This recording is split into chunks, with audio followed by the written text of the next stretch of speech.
Hey guys, how are you? Today I'm going to review Guardians of the Galaxy Volume 2.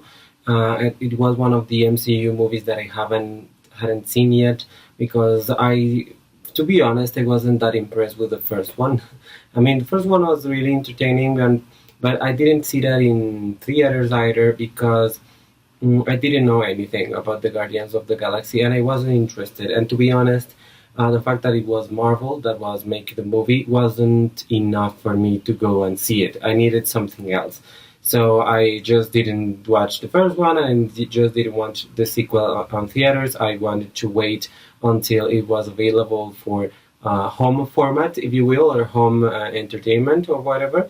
And finally, it is available, so I just saw it, and I was quite impressed because it had some things that are much better than the first one, and others that are kind of annoying still. Because I will tell you why. But first of all, this movie is about Peter Quill, aka Star-Lord, aka Chris Pratt, who finds out finally who his father is because he never saw him or knew who he was. He only knew his mother, and that was even for a short period of time because she died of cancer. So he wanted really to know who his father is, and he finally met him after escaping a planet, well, not a planet, like as a civilization called the Sovereign, where these perfect beings were they are chasing them because Rocket Raccoon stole a bunch of batteries that they really care about. It's like powerful energy, and they need it, and Rocket Raccoon just stole it. So of course they're going to follow, and they are a very interesting civilization. The movie is about parentage, is about family, it's about your relationships to the people that are around you, basically family, if you will. So it's pretty interesting. We're going to be probably talking about spoilers, so if you haven't seen this movie and you want to know everything, and you don't want to know everything before seeing it, just stop watching here because I'm going to say it in 5, 4, 3, 2, 1. He's a dick. I mean, Ego, the living planet, or Ego, the guy that's Peter's father, is just a huge dick that wants to kill everyone, basically. And it was kind of obvious if we think about it, because who else was going to be the villain here? I mean, the Sovereign are like a side villain, and they're not even real villains. They're only pissed because they were stolen from. But that doesn't mean they're. I mean, they're kind of a fucked up civilization because they are apparently perfect, but they're not really that gorgeous. I think personally. I mean, they only are tall like hell. I mean, that actress. Elizabeth Debicki, I think, she's very tall. I mean, she's incredibly tall. And maybe that's perfection in that planet. But I find it really funny that they are perfect, but for them, they are not perfect in the whole universe. So it's kind of interesting that I found it. Kurt Russell's performance was fine. I mean, it wasn't amazing, to be honest. It wasn't that interesting. I actually loved more the cameo by David Hasselhoff, to be honest. That was really funny. And they're like 80s things, 80s jokes and music, and that's the better part of the movie, to be honest. I mean, Kurt Russell was fine. I mean, I'm not saying he was dreadful or anything, but, his character was there to be killed. So, he just did what he could with the character, and it was kind of an interesting enemy because he was an all-powerful enemy. And to be honest, I thought it was quite silly how they destroyed him, because if he was the whole planet, how wouldn't he have noticed or felt that Groot planted the bomb on his brain? But that's kind of, I don't know, I don't really understand that, but whatever. I'm willing to accept that. Bradley Cooper is doing a great job. I mean, I don't even know that what I'm saying now.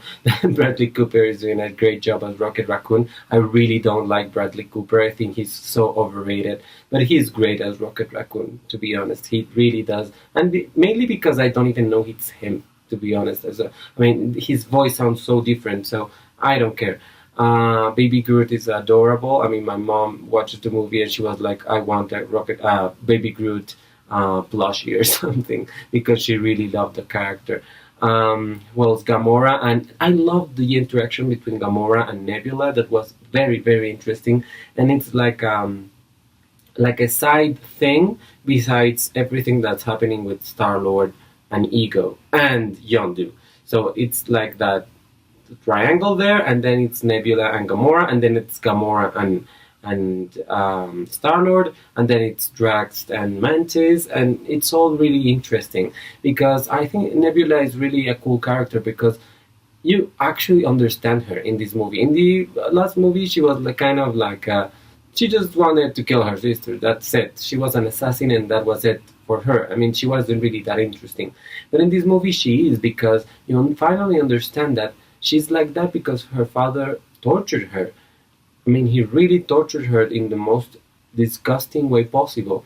And I think she's the key to the future of the Avengers, basically. I mean, Avengers: Infinity War and the other movie that they are making, because she's the only one that really cares about killing Thanos. She's the only one that knows how awful he is, and she possibly knows about the Gauntlet and the Infinity Stones. I mean, they all know about the Infinity Stones, the Guardians of the Galaxy, but she may know a little bit more because she was closer to him. So I think she's a key character, and she really nailed it, Karen Gillan. I mean, that actress is really lucky to have landed that role because I know she was in Doctor Who, but besides that, who the hell is Karen Gillan? I mean, I don't know, but now she has a huge name, a huge career, and she's making a lot of money. So she's great, and she does a great job as Nebula. And of course, Zoe Saldana, or Zoe Saldaña, I don't know in Spanish how do you actually say it, but she's a really good actress, and she does fine as Gamora. She's not amazing, but she's good. She's good. Everyone is good in this movie. No one is really awful, but I would say that the standouts in the acting categories would be Michael Rooker as Yondu and Karen Gillan as Nebula. I really love that. Of course, I really loved everything about Yondu being the father that was always there, but we didn't really know he was a father to Peter Quill. That was really interesting, and it makes sense. I mean, it makes sense that he took care of him because his father, the real father, was a complete asshole. So we should really think above what we see. It is kind of the message of the movie in that sense, that we shouldn't judge people by what we see, but by their actions and what they do in their lives, not by what they look like, basically, or the surface of their attitudes. Because, yeah, he was a pirate and he was a bit of a dick, but he was a great person because he saved a child from assassination, basically, and torture. So that, I mean, that really elevates Yondu, and it's a really, real shame that he's dead. I mean, that's awful. I mean, I would have loved him to be seen in Avengers: Infinity War, but he won't. He's dead. And actually, this movie takes place in 2014 for some reason because they want to make them collide with the Avengers later on. So that made sense, apparently. So in 2014, on Earth, Captain Rogers and Natasha Romanoff were running, trying to kill Hydra, basically. So that's the parallel there. What else happens? I mean, everything about this movie is great. Of course, the visual effects are amazing. The Eagle Planet is just wow. It's an incredible thing. The sound, I think, the soundtrack is fine. I mean, I'm not that big of a fan of 80s music, to be honest. It's fine. It's cool. It's people will remember a lot of songs, but it's fine. It's not. I mean, the real score, it's really not that impressive. I mean, the visual effects are, the sound is, maybe the art direction a little bit, although most of it is CGI, so it doesn't really count to me. Costumes, I mean, not really that special. Maybe the Sovereign part, it's kind of interesting, and the hair and the makeup, that part is interesting, but the rest is like, I mean, it's okay. The makeup for Nebula is just amazing, of course, and for Yondu, really interesting.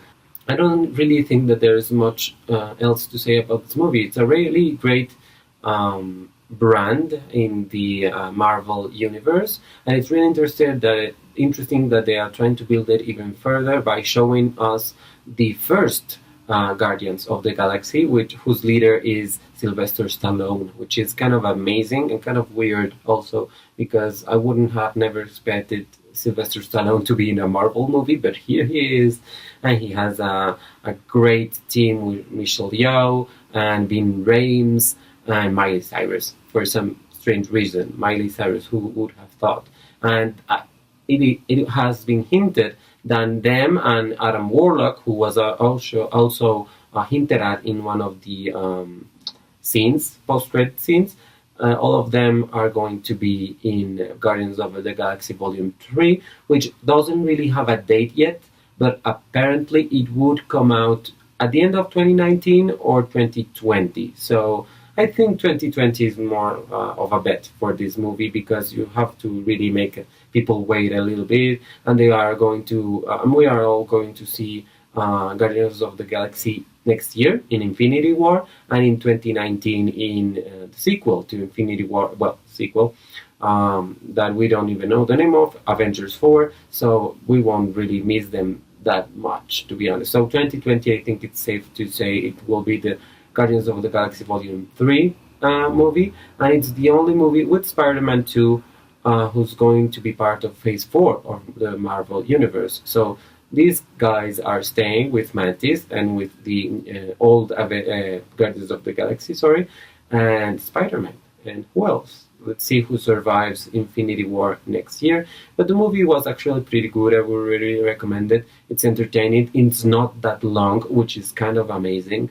And it's very cool. Nice performances. Chris Pratt is also fine, if you were wondering. I mean, I'm not really a fan of Chris Pratt, but he's okay. I wouldn't say he's amazing on this role, or on any role, to be honest. But he's okay, and he does a nice Peter Quill.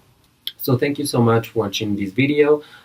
Please comment down below what you thought of this movie, if you have seen it, or what you think about the MCU in general. Please like this video, share it in all your social media, and of course subscribe to my channel for more reviews and more videos in general. Thank you so much.